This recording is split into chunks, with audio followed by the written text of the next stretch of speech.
ہونی چاہیے اور وہاں تک جانا چاہیے اور خود دیکھنا چاہیے کہ وہاں کیا صورتحال ہے. تو اس حوالے سے اب جو رپورٹ کی بات ہے تو اس میں عدالتی صورتحال پہ یہ کہا گیا ہے کہ ابھی بھی ہمارے ملک میں 18 لاکھ کیسز التوا کے شکار ہیں.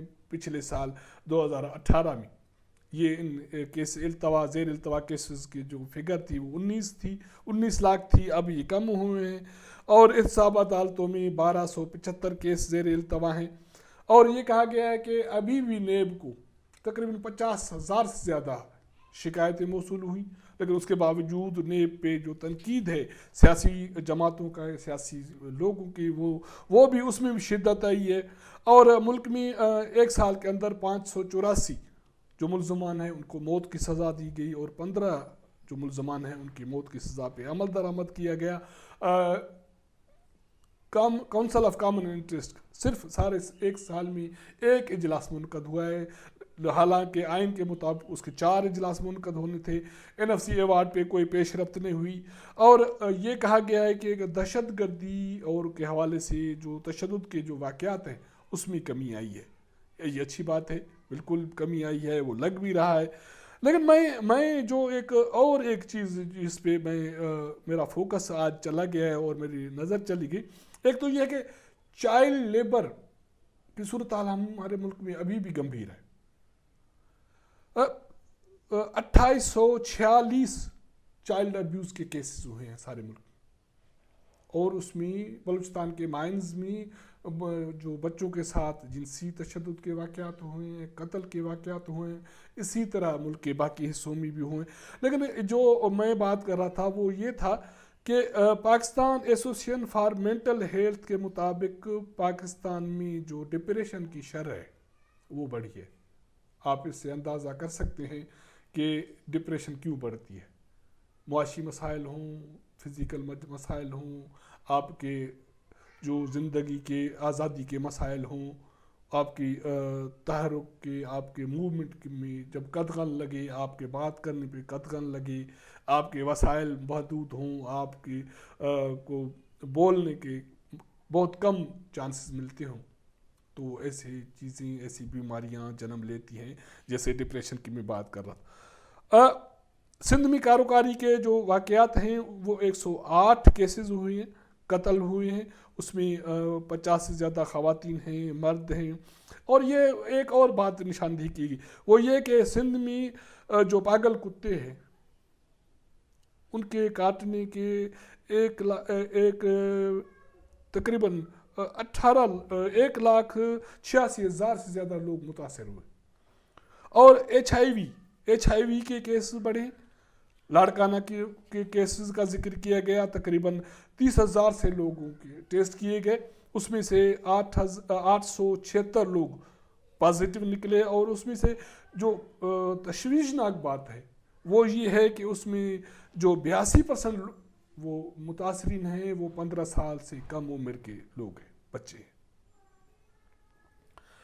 تو یہ صورتحال ہے ہمارے ملک میں جو انسانی حقوق کے حوالے سے.